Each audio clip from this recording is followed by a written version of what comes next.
All right. Hello, everyone.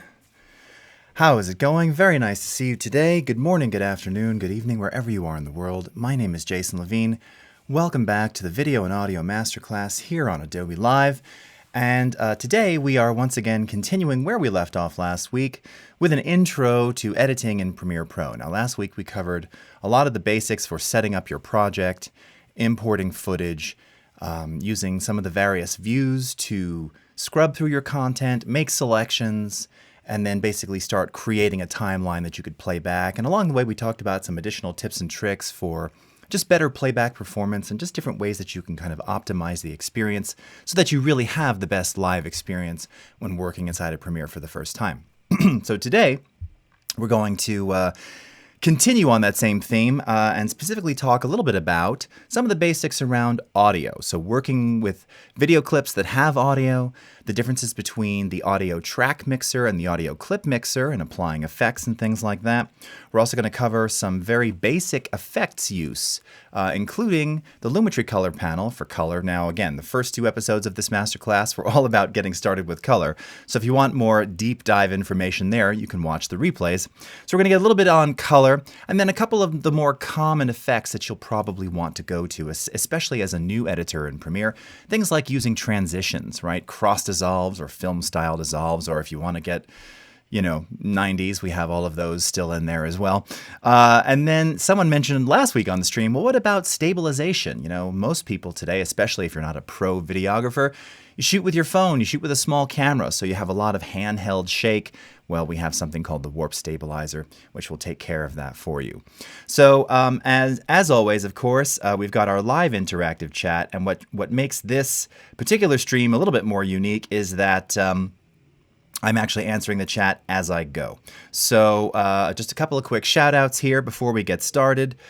What is up? Jack Watson, Tim, how are you doing? Richard Lindley, Amin from Algeria, nice to see you. All right.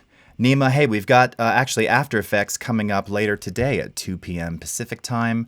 Dro for Cars, hello. Swampy XD, Smiley Jack, how's it going? Aztalk Dog, good to see you as well. And I see, Steve Festus Kosaboom from New Zealand. How's it going? Jan Eric, always nice to see you. And yes, Tim is pointing out the star wipe, something that many of us have tried to forget and still can't. By the way, I just wanted to point this out. This has nothing to do with the stream at all, but I love our Adobe Live team, and I'm so fortunate to work with so many great colleagues, and they've got some great swag. And I just want to show you, they sent me a whole bunch of swag, but my favorite thing were the socks. I love socks, and those were really awesome. So thank you all for doing that. All right, so with that, let's go ahead and let's get out of here and cut back over to Premiere Pro. Okay, so here we are inside of Premiere, and we are working off of a couple of different pieces of footage here. This is a short film trailer that we made with Adobe stock content in the studio on some of the first Adobe Lives. Gosh, this is about four or so years ago, give or take, done with my colleague Michael Shez. And this is just a good example to kind of show you and reveal to you how complex things can get inside of the audio mixer, specifically the track mixer. And again, we're going to cover the difference between these two. Right now, we're looking at the track mixer. Now, if I go ahead and select it here and just go full screen on this for a second, this kind of gives you an idea of, a pretty standard, pretty common mixer layout for your average edit. Now, again, if you're doing YouTube, maybe you're not going to have this many audio tracks. Certainly if you're cutting anything, short films, event commercials, anything like that, you wind up using a lot of tracks for things because you have the benefit of being able to put sound effects and voices and Foley and music and all these other things all on separate tracks, controlling them independently. You may also have noticed a little special icon up here towards the top of the track fader. This is indicating that this session was actually mixed for 5.1, so 5.1 surround. You can see that because we have these surround panners on each of the individual tracks. And then if we look over at the master fader, so this is the one fader that kind of controls all of the audio being fed to it, there are in fact 6 channels here representing left, front, and right, center and sub, left surround, right surround. So if I just go ahead and just play a couple seconds of this for you, again, you're not going to hear it in surround, but just to kind of give you the idea. And in fact, I was thinking maybe I'll even, let me undock the mixer for a second here. And I'm going to shrink it down like this. This is one of the things that I just love about our flexible panels. And just kind of play this back with the mixer in view like this. Okay, here we go. Take a quick listen here. Oh, sorry, I had something soloed here. Apologies. Let's bring everything back in. And from the top, here we go.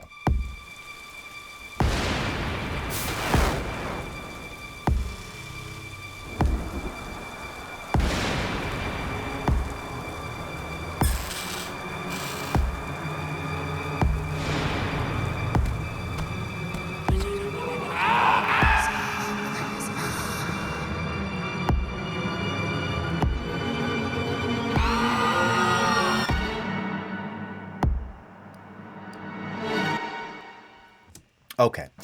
Now, obviously, for a starter course on Premiere, we're not going to get into surround and all of the complexities working in surround. So what I did was I actually took a fold down mix, which is when you have a 5.1 mix, you can take all of those elements and effectively fold them down into two channels, left and right, for stereo.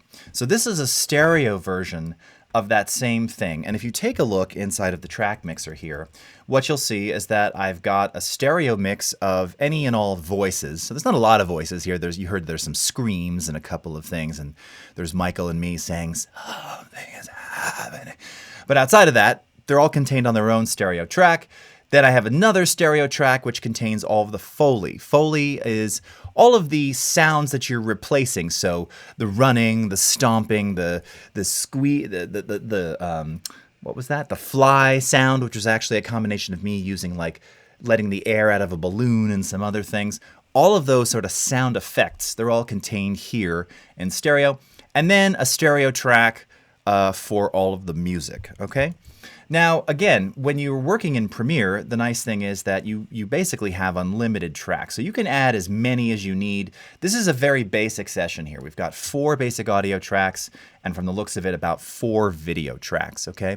Even in Adobe Premiere Rush, when you open up Premiere Rush, either on your phone or on the iPad or on the desktop, 4 and 4 is the standard, okay? And it just makes it easy to kind of drop in all the elements you need and just start cutting away. Now, specifically with the track mixer, there's a couple things that you need to be aware of. So the track mixer affects every piece of audio that lives on that track. So if you were to say pan something from left to right, everything that exists on that track gets panned in a certain direction. If you were to apply something like an equalizer or a compressor or some other type of audio effect to that track, let's say that track has mixed media. It's got some dialogue, it has some sound effects, it has some music. Well, anything that's on that track will get processed with those effects. Now, how do you begin adding those effects? Well, this is one of those things that a lot of people kind of miss because this is the default view of the track mixer when you bring it into Premiere. Up at the top left-hand corner, there's this little twirl down menu, and you can see it says Show, Hide, Effects, and Sends. Now, we're not going to get into all the elements of this. I'm actually going to start covering audio next week during the Masterclass, so we'll go more in depth then. But just to quickly point out so you have kind of an overview of what's happening here. The first section that you see up at the top here, and I'll keep it zoomed in, this is what is known as your effects inserts. Okay, now this is very standard in terms of if you've ever looked at an audio console, whether it's a picture of one in a studio or something in a Guitar Center. There's all sorts of standard elements of a mixer. And the first one is effects inserts. And what this means is this allows you to place specific type of effects on a track. And the nature of an insert means it's what's known as a send return, meaning that it sends the audio out to that effect, which could be an EQ or a compressor. These are effects that are commonly inserted. And then it immediately sends the audio back to that same track, okay? So you'll notice that as I scroll down here, you can see that there's some down arrows. This allows me to now add effects. So if I wanted to add something like a dynamics processor or a hard limiter or a multiband compressor to this track, that's how I do it. And you have several different slots where you can insert different effects. Now, the second section here that you see is called our sends. And this is for basically one of two things. Well, one of three things, really. It allows you, first and foremost, to make what are known as submixes. So let's say you have several tracks of dialogue, and you effectively want to take all of those tracks of dialogue and send them to another track, a physical track, so that you can control everything all at once. That's one reason to use a send, to create a submix, okay? And if you actually click on the down arrow here, you'll see that right away it offers that option to you. Mono submix, stereo submix, 5.1 submix, and adaptive submix. Adaptive meaning that if you're working with audio video files that contain more than 5.1, and very commonly on a lot of your Sony cameras and a lot of the Pro cameras, you have the ability to capture 8 channels of audio, in some cases 12 or 16 channels. That's when you would typically use something like adaptive, and maybe you'd want to create an adaptive submix for that, if necessary. So you have your effects inserts, you have your effects sends. Then we have here our track inputs. Now, this is most critical if you're doing any kind of, oh, sorry, you can't see that. If you're doing any kind of recording. Now, again, we're not going to go into the recording of this, recording dialogue in here just yet. We'll cover that in a future edition of the Masterclass. But this is where you can set your input device for recording. So you can see I've got this Focusrite Thunderbolt connected. It has lots of different inputs here. And because this is a stereo track, it's showing us those stereo inputs in pairs. So 1, 2, 2, 3, 3, 4, 4, 5, 5, 6. You get the idea, okay? So that's your track input.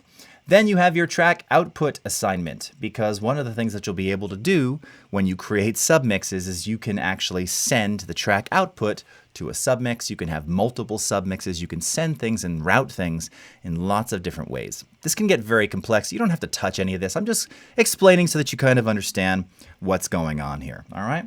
Then you have your pan control. So again, as mentioned before, if I just go ahead, let's solo the music here.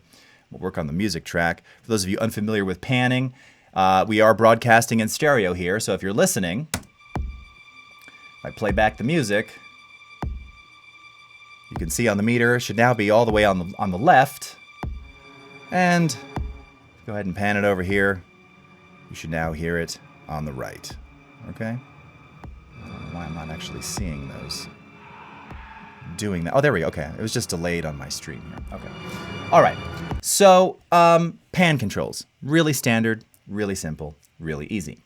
Below the pan control, you then have this automation mode drop down. Now, this is critical, and this is something we are going to cover. It may seem like a power user feature, but this is something that everybody wants to do. If you've got a lot of audio in your edit, you probably want to adjust perhaps the levels of the audio, right? And that's what this fader is for right here, the volume control. So this automation mode dropdown allows you to dynamically record any movements that you make inside of the mixer. Now I'm going to give you a really basic primer on it today. There's a lot of complexity with this. And again, if you want more reference sooner than later on how to use this, you can visit my YouTube channel, Jason Levine Video, where I just did a tutorial on recording voice and automating, and then there's a whole series called Audio 101 where I cover automation and all that kind of stuff as well. But we'll be covering this probably next week in any case. So track automation, we'll cover that. Then you have your fader. Again, this is the volume of that particular track. And then you have your track name and then your obvious controls for playback and record. Okay. All right, just looking over at the chat here. Seeing if there's any questions in the meantime. All right, everyone, a lot of nostalgia for this project. What's up, Quinn? Rasim, Lindsay Palmer, how are you? All right. All right, just checking to see. Okay. All right. So that is the track mixer, okay? So again, anything that lives down below, you can see that on this particular audio track, I've got all these different files here. If I were to apply something to that track, it applies to all of them. Now you also have in Premiere, which you'll find under the window menu here, something called the audio clip mixer. That's because you can also control volume and pan and add effects at the clip level.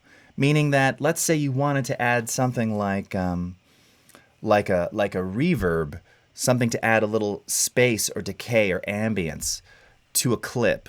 But you don't want to add reverb to the entire track because, again, maybe you just have it organized where there's lots of different things living on that track. You can apply effects specifically just to a clip. You can also can control clip volume. So like if you take a look here, let's see. So I've got this soloed. Let's unsolo that. All right. And these are our voices. Let's solo the voices right here.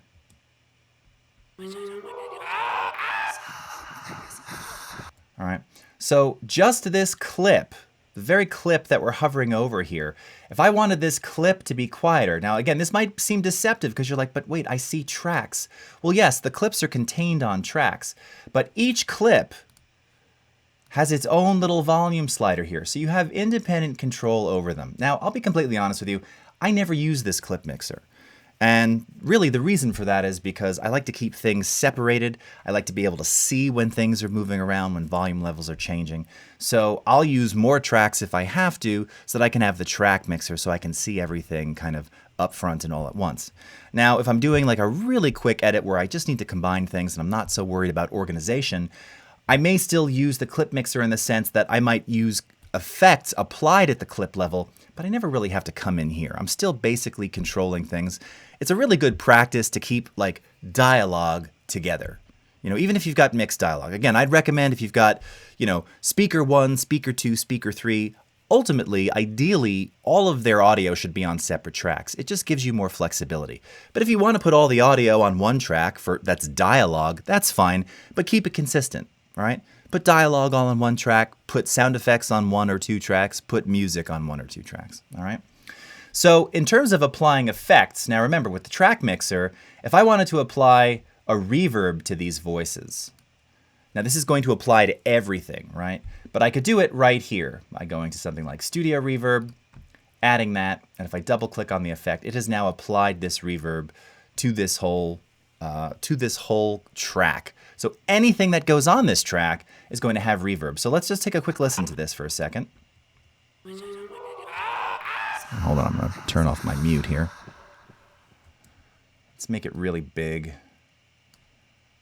And let's increase the wet on this. Just overdo it. All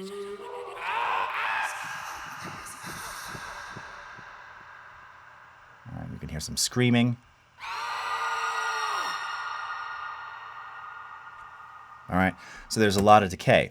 Now, again, that reverb is on the track. So let's go to our project panel here. And here I have some steps. This is some of the Foley. All right, now there's some ambience on there already, right? Okay. If I were to take these steps, and I just did an I and O, we learned that from last week, right, to make a selection. I'm going to take this audio, so I'm going to drag the audio from our source monitor down into this track. Now, because those steps live on that track, if I play them back, what's going to happen? You're going to hear all of that reverb that we applied to those steps as well. Take a listen. Right? And we don't want that. Maybe we only wanted that effect, that reverb, on the voices, on the screams, okay? So let's get this out of here. Okay, so that's where we're going to use clip effects, right? Actually, hold on, I'll leave that in there on purpose, all right? So let's remove the effect. So now you should hear it just dry. There's some ambience on there. Listen to the screams. Okay, again, there was a little bit of ambience on there too. But now I want to take this and let's go up to the effects menu here. And you'll see that we have a series of different types of effects for audio. All right, this is showing me all of my VST effects. So if we've got any audio peeps in here, it's going to show you all the various effects that you have installed. You can see I have lots and lots of plugins. I do love my plugins. I love our native ones too. But here's our Studio Reverb. So again, I can click and drag to apply or double click, go into the effects controls, and now it shows you that the Studio Reverb has been applied to this file. So it's only being applied to the clip itself, not the entire track. So let's do the same thing. Let's go into edit here. Let's make this super big. All right, like this. Wind this back. All right, you're still hearing it echo. Now the clip's going to end, but listen when the footsteps come in. No echo, right? Because we've only applied audio at the clip level. So this is something that I do use often because a lot of times you want to apply something to a very specific clip. Maybe it's a little bit of compression. Maybe it's some weird glitchy type, some whatever it is. You know, it could be a flange, could be a phase. Depending upon the type of sound design you might be doing, you may want to apply very specific types of effects. The idea is that you can do it really easily at the clip level or globally at the track level. Okay? Really simple, really, really easy. All right. Now, we're going to step outside just a little bit here because another really common need when working with audio and video is the ability to separate the audio from the video. So this is one of the outtakes.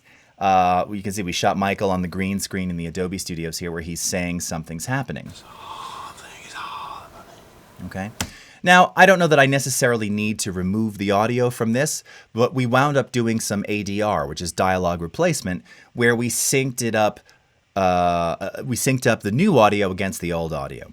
But in any case, there's just a lot of times where you want to separate the audio, whether it's maybe you're cutting something, you want to cut the video sooner, but you want the audio to continue to play.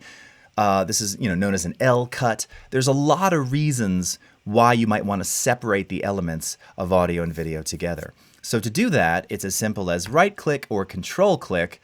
And when you have, in this case, this was shot on a DSLR, so that MXF file is combined together, I can choose to unlink, right? And just so we're really clear, right now, if I make an edit, if I move this around, you'll see that the audio moves with the video, all right?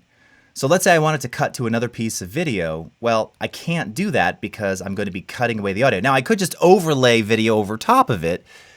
Again, there's many different reasons why you would do this. But in this case, let's go ahead and right-click, choose Unlink. And when you do that, now you have independent control over audio and video. Now, of course, common question asked, well, what happens if I move the audio, right? And now I play this back. Are things in sync? No, they're not. And what you will see, now this may or may not be on by default in Premiere, I'm not sure. This little indicator, this badge at the upper left-hand corner of your clip that says -22, that's telling you that your audio and video are now 22 frames apart. Okay. In fact, here, let me see if I can find the, I don't want the about, the preference for that, because that's actually something really good. I think it's here. Yes. So under timeline preferences, you have a checkbox, and I don't believe this is enabled by default. This is a good one to have. Display out of sync indicators for unlinked clips, right? We just unlinked those two. So if for any reason we're like, why are these things out of sync? Well, this is telling you because Premiere remembers the origin of this audio compared to the video. Yeah, it's 22 frames apart. So if we just move this back 22, now we're back in sync, all right? But separating audio from video is something which a lot of people want to be able to do. It's really easy, and it's also one of the most requested things for Premiere Rush, so we are listening. It's not there yet, but stay tuned, okay? All right, so audio mixer, track mixer, clip mixer, track effects, clip effects, separating audio from video. Now let's go into some concepts of working with some basic effects that you will commonly want to use, all right? So again, I tend to shoot everything handheld. Even did a safari a couple of years back, and despite having a 400mm lens to shoot with, which was amazing, I had a monopod, I had access to all these tripods. I didn't use them. I just shot everything handheld. No hate for tripods. Tripods are awesome. But in the world that we're in with the content that you're seeing a lot on YouTube and a lot of your favorite social networks, yeah, someone might have a gimbal, maybe they've got a selfie stick or something, but a lot of times it's just handheld. We're all used to that. But still, when you have handheld footage, it can be shaky, and sometimes it's shakier than you want it to be. So I've got a couple quick examples here to show you how this works and to kind of give you an idea of what you're looking at here. So this is a clip shot from a hotel room of mine in Amsterdam a couple of years ago when we were shooting this little series called Jace's Places. And if I play this back for you, take a look here. I mean, it's not terrible, but you can see that it's moving. There's a little bit of a shake in there. It's handheld, right? Standing, holding the iPhone or whatever camera I was shooting this on at the time. So we just want to stabilize this and just make it look. It's amazing what happens when something all of a sudden looks locked down. It suddenly feels very cinematic. So I'm going to show you 3 quick examples of that. So up in your effects controls, you will have noticed that there is a search bar, okay? So under the search bar, we're simply going to type warp. Hold on, there's something on my keyboard. We're going to type warp. And under video effects distort, we have something called the warp stabilizer, all right? So we're just going to double click on this. All right. And if we go into our effects controls, you will now see that it begins processing the warp stabilizer frame by frame. And it goes fairly quickly. Now, of course, the processing time is going to be related to 2 main factors. One, what frame size this was shot at. So this happens to be 4K. The other is how long, the duration that you're trying to stabilize. And then there's kind of a sub thing, which is how much shake is there? How much stabilization is needed? Obviously, if something is really all over the place, it takes the algorithm a little longer to figure out, okay, where's the horizon? What should be? I mean, there's some intelligence going on here to give you a good shot with a minimal amount of cropping. There's always going to be some cropping and zooming because, again, as you're moving around, it's got to figure out where those edges, the edge boundaries are, and basically rescale the footage up so that you don't see black lines. And I'll show you that in just a second here. So if we just wind back real quickly, now I play this, all right? Now what you see is that the motion, it's still moving laterally. You can see I'm still doing like a slight little left to right here. It's very, very subtle, but it's very, very smooth, all right? Now, we have something called uninterrupted playback in Premiere. So while this is playing, looping through, I can come over to the effects controls here under Warp Stabilizer, and I can hit the bypass. So here's the before. And if you just look at the church, the steeple right there, you can just kind of see it shaking a little. Let's kick the stabilizer in, and it's just rock solid. Now, you've got a couple of different options that you can leverage with the stabilizer here. We're going to talk about these real briefly, all right? Under stabilization result, you have smooth motion or no motion.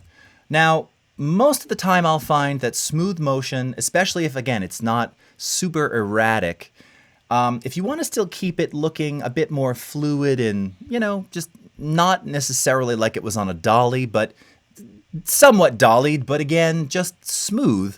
Smooth motion is the default. No motion is just that. It really just locks the shot down.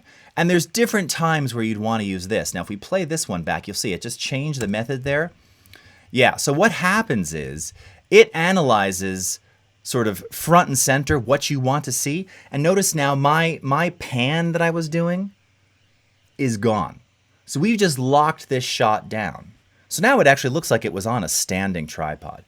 But I wanted a bit of that motion. I wanted it to feel a little bit more organic. Go back to smooth motion here. It reconfigures. And just like that, now we have a little bit of that movement, okay? Now you can get all different types of results with this. Again, a lot of times it's really nice if you're doing something with very shallow depth of field. All right, say, and I think of like a scene, what was that? I just forgot the name of the movie. The Tom Hanks movie where he's marooned on an island. It doesn't really matter. But there's many shots where, and he had this friend, Wilson, who was volleyball, and there's this volleyball that's in the bottom, I'm trying to look at my screen so I can see it. Bottom right, all right, in focus. And so the whole background is blurry. It's probably shot at like f2.8 or something, or maybe even f2, you know? So if there's really sharp volleyball in focus, and then the beach behind it is all, there's water moving and everything else. Well, that would be an opportunity because you're really just trying to focus on the ball to do no motion.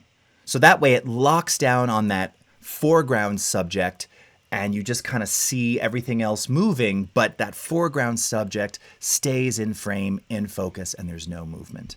Sometimes you want more of that organic movement, all right? Go to a different example here just to kind of show you. So this was something, now again, from the same series, Jace's Places. This was shot in Shibuya Center in Tokyo. And if we just take a quick look here, this is the original shot. All right. Here, I'll turn the loop back on here. So again, very handheld. You can see it has that little human shake as he's kind of doing a tilt here, right? Tilt down. All right. I've already run the warp stabilizer on this. Let's turn it on and look at the difference. I mean, it's just super smooth, just lateral movement, right? Now this one, it really feels like we had like almost like a some kind of crane or track to do this because it just looks wonderful and it doesn't break. You're not seeing any of those little individual shakes. It looks really, really good, okay? But it obviously has to do, again, some cropping and some auto scaling during stabilization. So this is the next thing that I wanted to talk to you about, which is the borders setting here. And we'll get to method in just a second. Now, again, if we only stabilized this shot, okay? So we just stabilized the movement. I just zoomed out so you can see. Do you automatically see, do you see these black bars already around the clip? That's because, and if I play this for you, you'll actually see, again, it's figuring out how to stabilize. So you're seeing the edges because it's pushing the frame back into the center, back into view. So that's the stuff that it crops and zooms up. If we go back to this original one here, let's do the same thing. Stabilize only. Now this one, it's a little more subtle, but you can see it kind of flickering along the edges here, right? The boundaries of what it was having to do to keep that shot in frame, all right? So again, the default is to stabilize, crop, and auto scale, all right? So that it fills the entire frame. Now, in previous versions of Warp Stabilizer, going back quite a few versions, you probably would have seen this zoomed up even more. It actually did a lot more aggressive cropping. Now, again, part of the algorithm can kind of figure out how to just make it look better with less cropping. And for extreme examples, we also have this option here to synthesize edges. I don't typically need to use this one all that much. But again, you've got a couple of different things that you can play around with here. The default, of course, is stabilize, crop, and auto scale. And this is most likely the one that you're going to use most of the time. Now, the last element of the warp stabilizer here that really is worth pointing out is your method of smoothness, all right? Now, with all of these, these weren't sort of extreme. I just kind of tried to pull things that I knew were a little shaky. But sometimes you just want to smooth out the position. Sometimes it's a combination of position, scale, rotation, all right, if I'm zoomed in here. Sometimes it's perspective, all right? If you add the warp stabilizer and you find that you're getting this like actual warping, sometimes faces and things can get a little distorted, well, try smoothing perspective and it will smooth out some of those potential artifacts and possibly look better. The default is subspace warp. That's kind of the nature of this effect. And it really combines all of those to give you the best result. But you just have to try them, all right? So there's some super cool things that you can do with this. This is also available in After Effects, and there's even more options there. Lastly, oh, and by the way, you can see that there's an additional scale setting here. You also have a smoothness percentage, which defaults to 50. I don't typically change that. Again, you can vary the percentage there if you don't find it smooth enough after stabilizing. If you get weird artifacting, sometimes backing off on the smoothness lets a little bit more of that human movement in without giving you these weird, you sometimes get little flickery artifacts from smoothing. So this is something to be aware of, to play around with. All right. But then under advanced, you just have some additional controls here. Detailed analysis, which again just does just that. It analyzes in a more detailed way all the various points and vectors that it's trying to stabilize.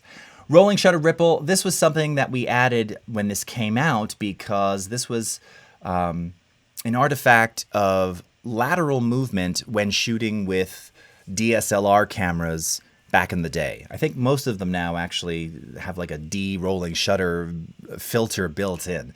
But basically what this is if you were shooting with a DSLR 10 years ago, like a 5D or a 7D, and you did like really fast left to right movement with the camera, a lot of times your image, your video, as you were moving would appear skewed. So if you were going like this, it wouldn't be straight. It would actually, it would look like this if you slowed it down. It actually bent the image. And that was just an artifact of how the DSLRs were capturing video at the time.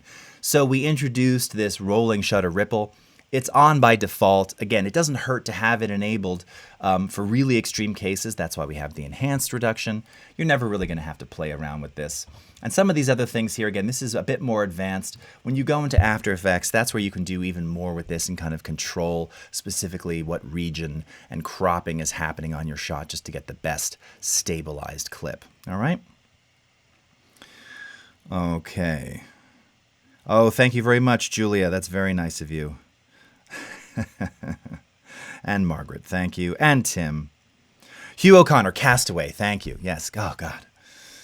Yesterday I pulled something out of a hat recalling something from like 1982, but Castaway, that was like late 90s. Couldn't think of it. Okay. Jan Eric, I think the Enterprise has a warp stabilizer too. Very funny. Okay.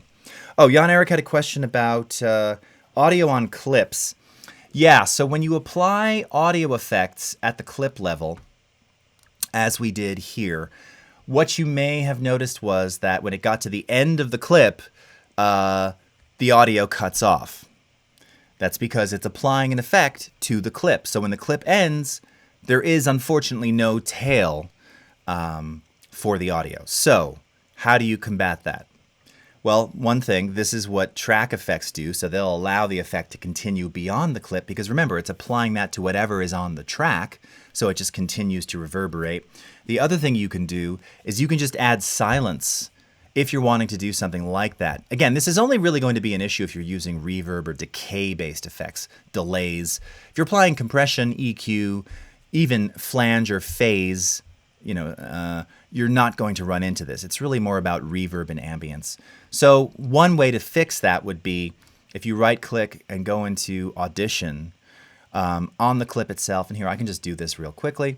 You can add a little bit of silence to it, and then when you add reverb or some type of decay-based effect, it'll do just that. It'll just have more room to allow that decay to pass through. So here's the same clip in Audition. I can go up to the Edit menu. Actually, I want to be at the end of the clip here, so we'll put our current time indicator at the end. Go up to the Edit menu. And we're going to insert some silence. And in this case, maybe we want to do, it depends on the decay of your reverb or delay, but we'll add 2 and 2.125 seconds. Okay, so now it added something like that. Save it. Okay, close that here. And when you go back to Premiere, now it doesn't look any different on screen, but what you will now notice, you may have seen that it blinked, showing me that it just quickly updated the clip. I now have more clip that I can drag out. Oops, I moved the whole thing here. Sorry, didn't mean to do that. All right, so there it is. So now you can see we have that extra amount of space. So if I wanted to go back to this and type in Studio, all right, grab our Studio Reverb on there, go into Effects Controls, edit this, nice long decay like that, play this back. All right, and it decays for however long we want it to decay real easily. All right, make it even longer. All right, we needed more wet signal. You weren't hearing enough wet. My bad. All right, maybe even more wet signal so you can hear it decay off. All right, even bigger.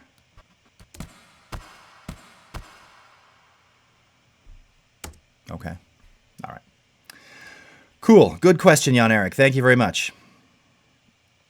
Okay. All right. Oh, Julia, you're very sweet. Okay, Munir, how you doing? All right. Sweet trick. You got it, Jan Eric. Okay, so 2 more things to talk about here. Color and export. So let's talk a little bit about color. All right. Now, again, the first 2 episodes of this masterclass dealt specifically with working with the Lumetri color panel, and I covered every element of this. You can watch the replays on Behance right here. You can watch them on the Creative Cloud YouTube channel. Just want to point this out for those of you that missed it, that the best way to begin processing and color correcting or grading your clips is to use the panel known as Lumetri Color. Now, you have lots of different color effects in Premiere Pro. And case in point, if we go up to the effects menu again and we twirl down video effects and we go to color correction, all right, here are all of your various color effects, okay? Some of these kind of old, things like the old school color balance, HLS, and the regular color balance, leave color. One thing to note about these, if you don't see any of these checkboxes here, this one that looks like the 3 lines with the arrowhead, this is telling you that this is GPU accelerated, and that of course includes Lumetri. So we're going to leverage the GPU to process that effect on your clip. It's going to give you better playback, better real-time performance. I don't highly recommend using any of them that don't have that necessarily, because it's going to slow you down a bit. But more important than that, you'll notice that all of these legacy color effects, these have been in here since Premiere Pro 1.0. They don't have a 32 next to them. What does that mean? That means 32-bit float, 32-bit depth. One of the things that you want to be sure is if you're mixing effects in a timeline, it doesn't matter what your content was.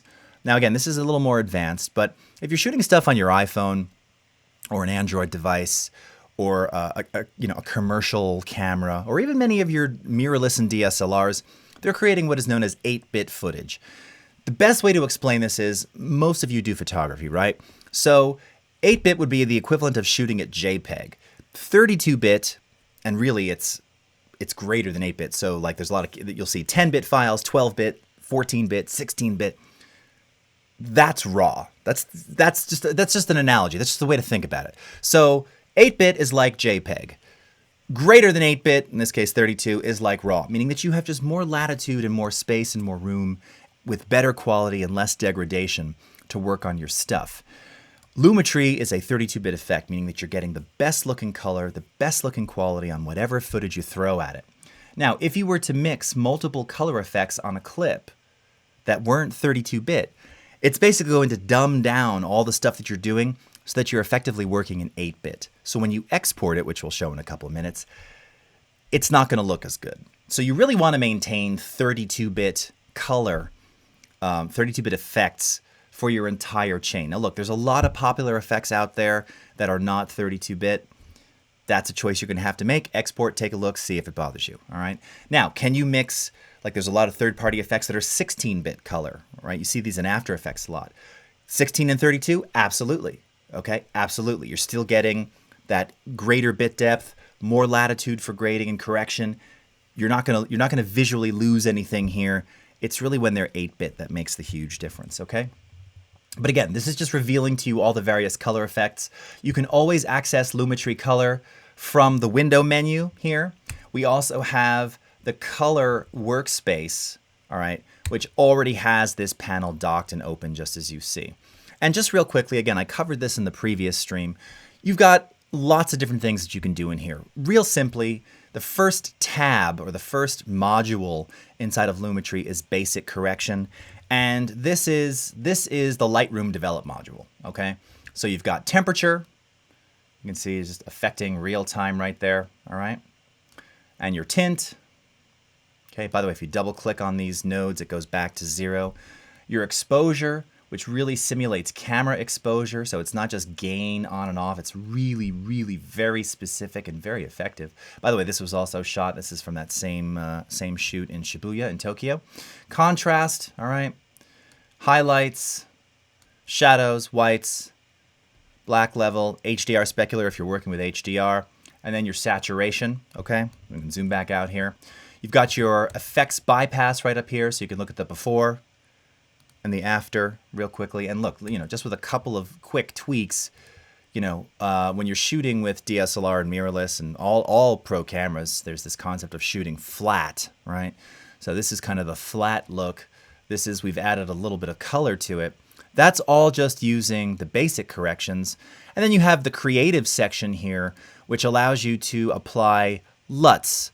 LUTS. LUT stands for lookup table. I know many of you designers out there are already familiar with this.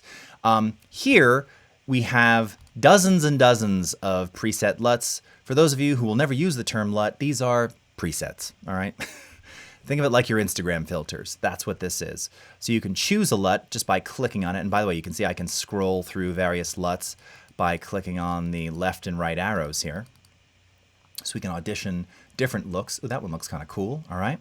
Then you've got an intensity slider, so how much of that LUT you want to apply over top of that original correction.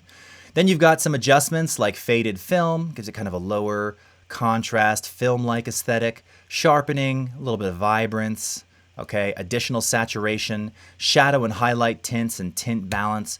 So you've got a lot of cool flexibility here. The last thing that I'll just point out inside of Lumetri here that's very useful is the vignette. And again, this is the exact same vignette that you have in Camera Raw and in Lightroom. You want to add a little drama or a little focus. You can adjust the midpoint of the vignette. You can adjust the roundness of it and the feather as well. So again, it just draws a little bit of focus to your shot real quickly. And, before, after. Right? Before, after. And for a really quick correction, that looks pretty awesome. I look very handsome. No, you get what I'm trying to say. Someone's probably going, it kind of looks Transformers-y. You've got that teal orange thing going. Yes, that's what I was going for. Exactly. All right. And yes, that is a t-shirt that says, gather the crowd, shout it aloud, Creative Cloud. All right. Specially custom made for our Japan tour in 2016, all right? So, and by the way, I wanted to point out this clip too. This was another one where I used warp stabilizer. So let me just loop this. Again, we'll keep the color correction on there. And by the way, that's actually another cool thing to point out. So whenever you add effects, whether it's color, whether it's warp stabilizer, any of the various effects, and by the way, play around with them now. Again, with a clip selected, either double click in the effects menu or drag and drop. They will appear in the effects controls. This is showing you the order of operation. So first, it's stabilizing, then it's applying color. If I click this, I can change the position. Now it's applying color and then stabilizing. Okay, we'll undo that. All right. So what you see in the effects controls is the order in which those effects are applied.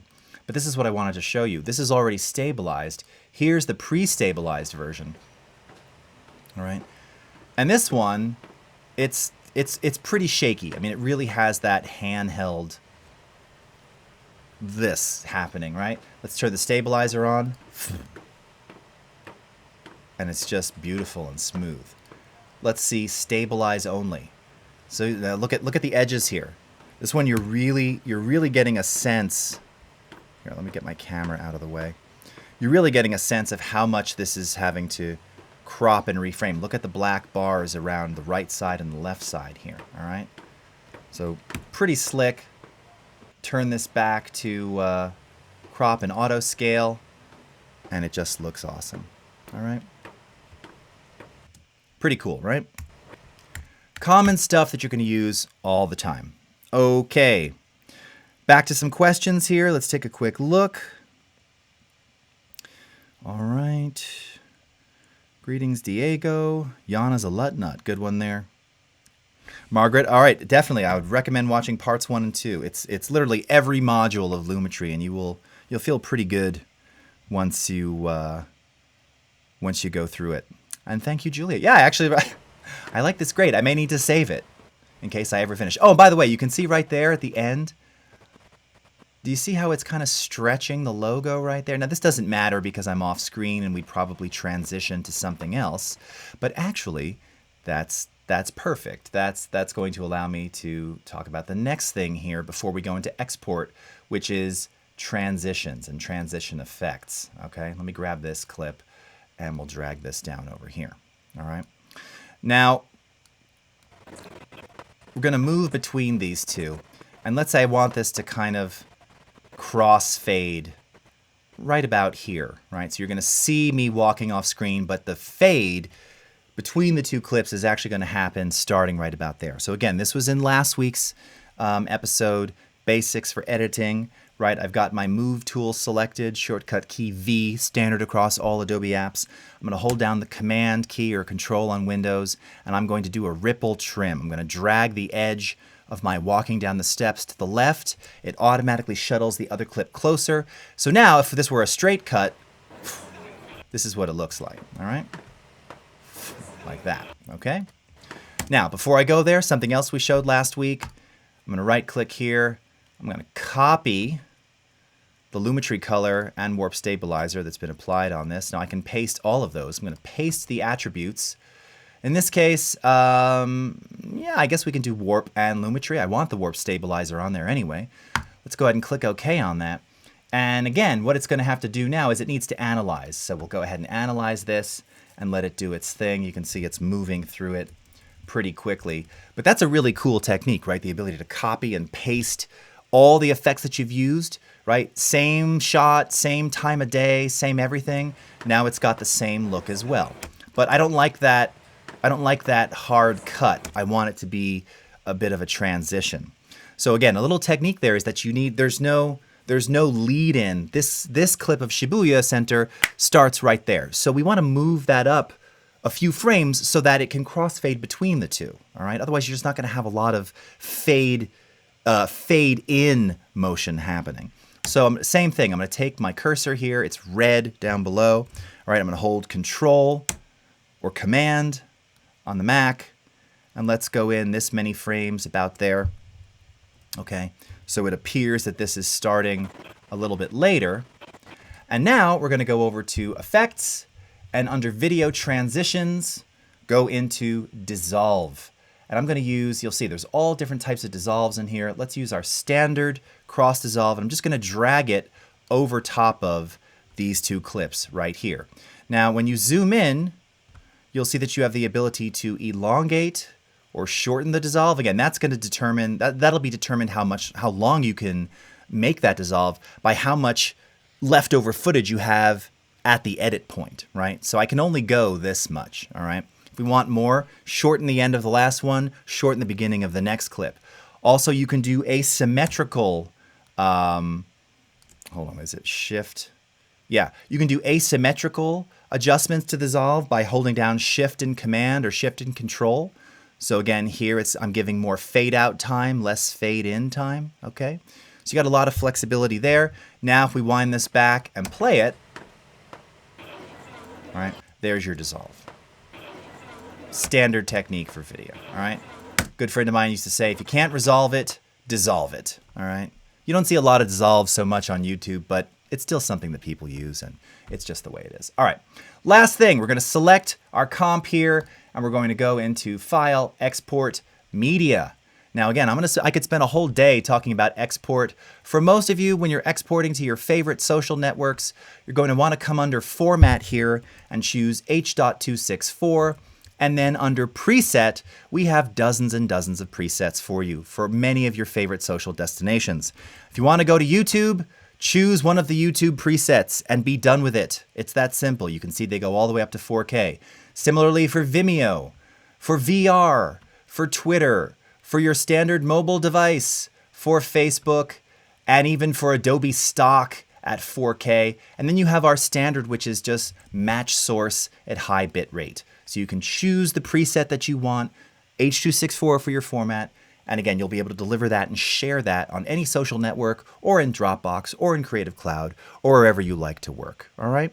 Super, super cool. All right. So again, we could talk about so much more with this, but unfortunately, everyone, we are out of time. So we've got the XD Creative Challenge coming up next. So stick around for that. And then we've got Howard also later talking more about XD. So I'll be back next week. We're going to talk about audio, some more specific audio stuff, and maybe we'll get a little bit more into the export settings here in Premiere. Again, I invite you to check out my YouTube channel, youtube.com/JasonLevineVideo for more tutorials on Premiere Pro, After Effects, and Audition, and more deep dives. But we're going to be doing a lot of deep dives here on the Masterclass. So until then, thank you so much for watching. Enjoy the rest of the day wherever you are in the world, and we'll see you again next time. Take care, everybody. Bye-bye.